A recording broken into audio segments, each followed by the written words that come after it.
All right, guys. So when you get into a relationship with somebody, mainly, well, it should be for their personality, right? Who they are. But what happens when they start to change and you start saying to yourself, who is this person? This is not who I signed up for. Where is the person I married? So here to address this, we've got pastor for the Everton Park District of Churches, Darren Murphy, and music director with the East Jamaica Conference of Seventh-day Adventists, Adise Murphy. Good morning to you. Morning. Good morning. What's the association here? We just happen to be married. Just Yeah, checking. just All right. happen to. That math makes sense. I'm sorry, Phil. Listen, pray for me. I need it. I think, no, I can't help Pastor say it. No, Charles. This is Pastor, do you counsel? Yes, I do. Okay, so is this a typical issue that you're finding these days? It is. How typical is it? Quite often, maybe 5 out of every 7 that I see. Stop it. Yeah, well, 5 out of every 7. How long have you been counseling? For the past 4 years. Has it gotten worse in the last couple of years, or it was bad from you started? It was bad from I started. 5 out of 7? 5 out of 7. Correct. So did those folks get pre-marriage counseling or no? Yes, they did. But so then what happened? something happens. We think we're married to the right person at the initial stage, but then things change. And life change, life happens. Baby changes a marriage, a job changes a marriage, or a relationship. And when these things happen, start to ask the question, did I marry the right person initially? But change is a part of life, no? It's still the same person, but it's not good. It's not easy to handle the change when it comes if you're not prepared for it. But those changes that have the potential to destroy a marriage have to be major changes. And if they're major, then you really don't recognize the person again. But you'd be surprised, some of them are minuscule. Like what? Talk us through. If things are not going well, the simplest thing can cause an argument. I mean, if I should use my wife. That's easy. I mean, when things are not well with us, because we want to be as vulnerable and open as possible. Yeah, things are not open well with us. I mean, something as simple as who left the gate open is a challenge. Or did you put enough salt in the pot, or the way in which you toilet seat up, different things. By the way, going back to Sim's question, the 5 out of 7, is there a sameness to the problems or no? I would say there's a sameness. I would say there is a sameness because, I mean, the dynamics of living together is just with everybody. It's the same, man, woman. But, based on your worldview and your perspectives. And in many cases, some of these worldviews and perspectives have a foundation in how we were raised and how we were brought up. So my worldview is coming to fore in the relationship, and your worldview, so we clash. Yes. So both of us see things Mrs. differently. Murphy, this is a serious question. I'm not asking you to tell me about the change, but has he changed? He has changed significantly. Thank you. Mean, I think we both have, just to kind of qualify. But the truth of the matter is, I want to pick up on the point that Darren made about our worldviews and different backgrounds. We came from totally opposite backgrounds. So I'm from a stable family, nuclear family, mother, father, sister, grew up in church all my life. I'm there. Darren's experiences, roughneck. Walk the streets of, Raytown, Morant Bay, living in Morant Bay at one point. He's lived in different places. So when we came together, of course, we saw the good in each other, and we saw that we were perfect for each other.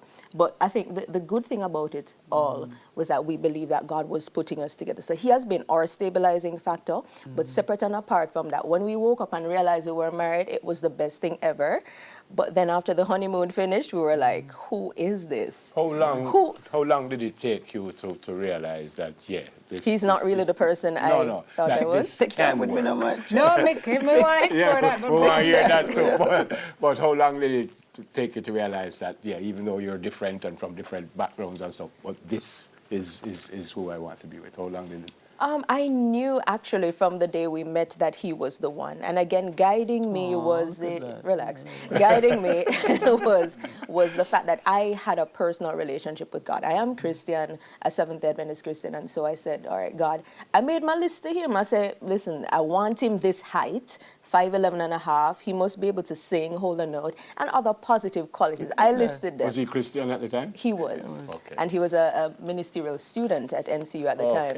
okay. So when he came into my living room, that's a whole different story, how we met. But he landed in my living room, and I saw him, and I said, this is the guy.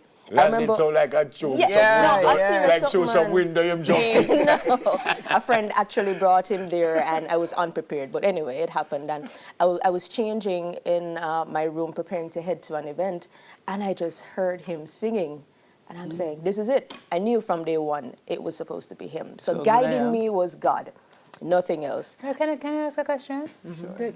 The parallel that you drew earlier about you guys coming from different backgrounds. Is that supposed to be like a dequalifier for folks who marry? Because many folks who fall in love are from similar backgrounds. And there's even a school of thought that says, you know, the opposites attract. Yeah. Again, for us, the guiding or the binding factor, binding agent was really the God who led us together. For me, I was praying for the one that God wanted to find, the one He wanted me to be with. Darren was also praying at the time. So it's just amazing how God just plucked us from both ends of the earth and just brought us together. And He knew that we would be perfect for each other, not necessarily because we would have been happy at the time or through the differences, but because it would have made us Have you holy.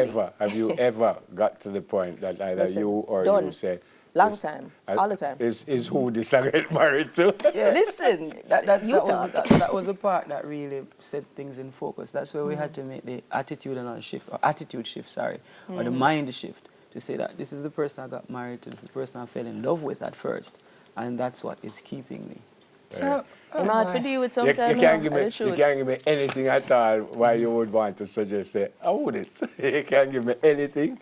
After the birth of our child, there were some issues. I don't know if it was postpartum, and it was just careful. I am very careful. I asked the question. That put things into different spheres, and we went up and down. Is that just not though a matter of expectations? Because women change after they have children. A lot. So do men. I'm just saying. And he spoke to you know, dealing with not being happy through the rough times, but that's the nature of marriage, no? You have highs and you have lows. So is it a matter of is it that people go in? Is there 5 out of 7 you speak to go in thinking too much about the wedding and not about the marriage? Because the nature of marriage is work. But marriage is not supposed to make you happy.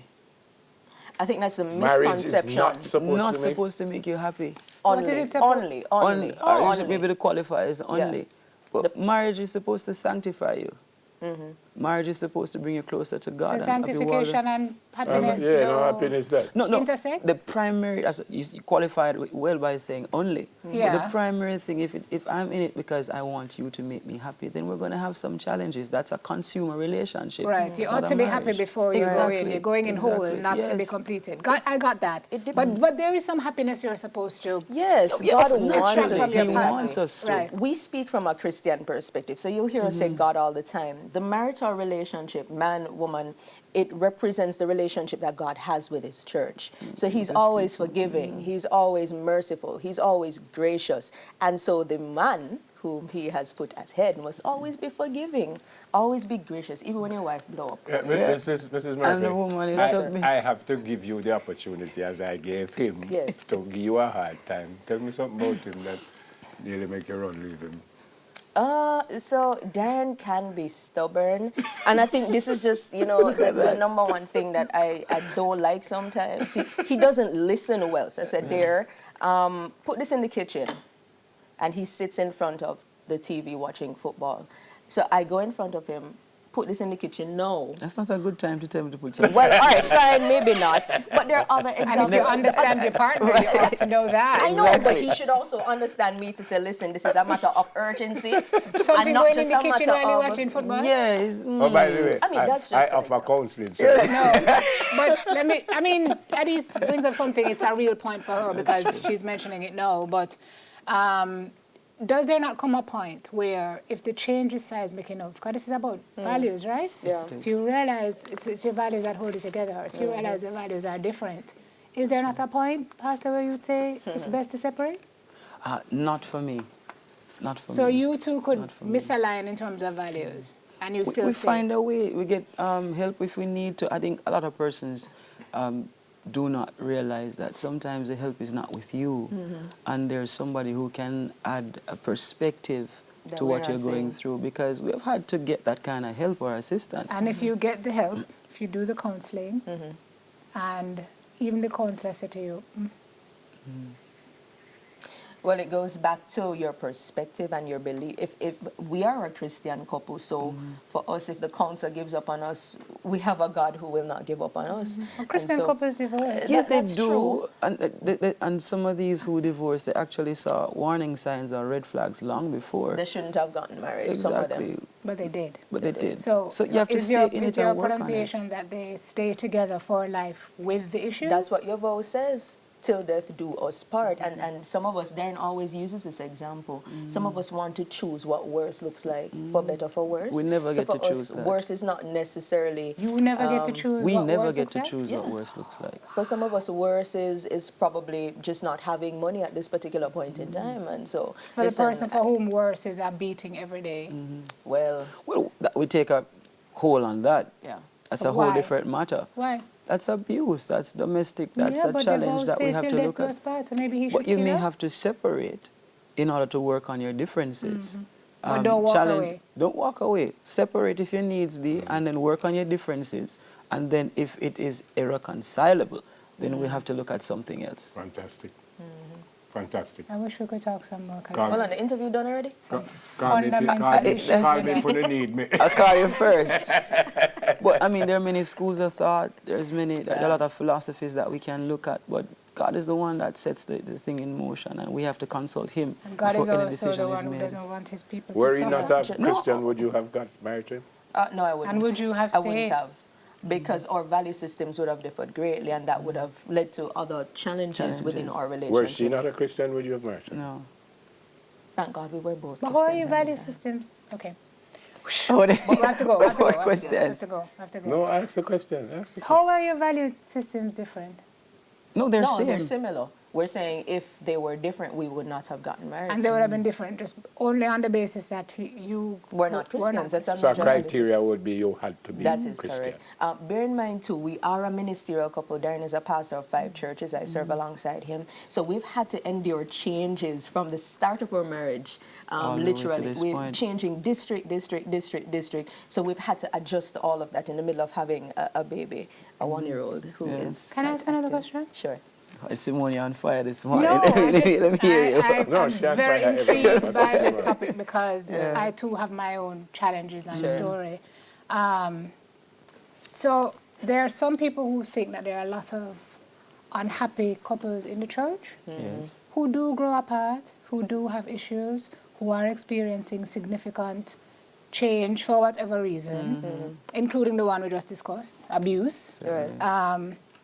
There's a construct that people talk about in the church of patriarchy, right? And men who want to control their women, and very unhappy people in a union, right? A union that they're lonely in. It sounds like you guys are saying that's how it ought to be. A lonely place. A lonely place. Or That if you're if being it is you're abused, you should in- still stay. Well, you said separate, and then if Work it's on your differences. irreconcilable, then we find something else. Yes, correct. I'm just trying to figure out Yeah. where it is. If Let- there's any room at all for somebody to say, this is causing me grief, pain, hurt, illness. Is there something within your construct that says this cannot be healthy for either party and something it's to give? Yes, once it's abusive, it can't be healthy. But let's But just... you don't walk away. That's what your husband said. You do everything in your power to make it work. Right. You present it to the God you believe in Right. to allow it to be mended together. In our churches, we do have various ministries. And I think one of the things that we need to do more is to talk more about this subject of family Dialogue. life and healthy relationships. The dialogue has begun in several churches, I'm sure, but it's something that we always need to be talking about. I realize for us, as a society, this is just my belief and my closed. observation. Yeah, we're very close with information. So you're having challenges in a marriage, you're not talk about it. You pretend as if everything is It's fine. okay. You do selfies, you take nice photos together, you match when you go to church, but You live in then separate rooms. You live in or separate rooms, and you sleep head to different- I foot. interviewed a pastor last week. I can't remember whether it was Thursday or Friday. And we were talking about domestic abuse. And one thing she said, and she suggested to me that's in the Bible, that you own her and she owns you. I disagreed, but then I am not. A theologian. Yeah. So it go. Negative. So it go. There's a passage that states that the woman's body is the man's and the man's body is the woman's. If you are married. If you're married. So you own your wife.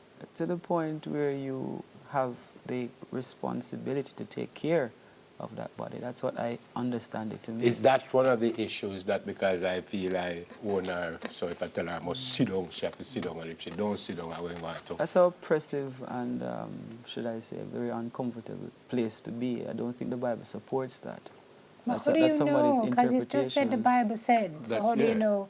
You said you don't think the Bible supports it, but you just quoted a scripture from the Bible. Responsibility to take care of is the interpretation I'm rendering. What you said is the person said, I own. That's a total different thing. But again, she's coming from a biblical biblical And therefore, standpoint. And then it you comes to use the word interpret, interpreta- and there then you it comes go. to interpretation. Right. It goes down to interpretation. So it I means to don't- take care of and to So I care don't for. own nobody. I don't think you own I it. mean, if we're to make You are a one. parallel No, with, but I'm being very serious, because I Yeah. personally think that's one of the issues with domestic violence. That because I own her, if I tell her I must, do this or do that, And the she Bible don't. talks about submission Yep. and wives I- being in the submissive. context of that, we go back to the relationship of Christ and his church. Is Christ lauding his ownership over the Over the church? church. Does he love the church? I mean, that is our perfect example for what marriage ought to be. And I don't see anything oppressive about that situation. And whether we He like gives it or free not, will as well. we like it or not, with so many churches, it's a question that I've asked 70 million times, that why are we so violent, why are we still killing people, why are we so aggressive, Right. and everybody still go church. The church- Everybody go church same way. And I have The a church theory is a- too as to why more couples don't come forward and What's talk that? about it, What's that, especially Jess? in the church. We can't talk about it because Clive is saying we have to go. We need I'll to tell you come off back. here. Yeah, we can. Just respond to that. The church is a place with people who have their various issues, never working through the issues with God. So you'll find that they still have some deep-rooted challenges as they try to reach out to this person who they find to be a confidant and But the help same and way friend. we hold our ministers and people hold Accountable. us. People hold us at a higher level because we sit here. Should we not hold you guys at a higher level? Well, we do have a We're responsibility, human Yeah. but nonetheless, we are human beings. core. We do have a responsibility, but we're human beings. And Fantastic. Come if you need me. 5550 not. Pastor for the I Everton really Park. hope your service providers having issues that day and you don't get Darren through. Murphy, and music director with the East Jamaica Conference of Seventh-day Adventists, Mrs. What advice are you going to dispense, married You don't worry sir? about it. Just We How will much time talk. you married? call me. They call you. And next time you come to town, you just bubbling and tell us that That's a problem. Well, you can call us too. It's open. 361-1452. Kevin Downswell, after the break. Soon come. Don't call them.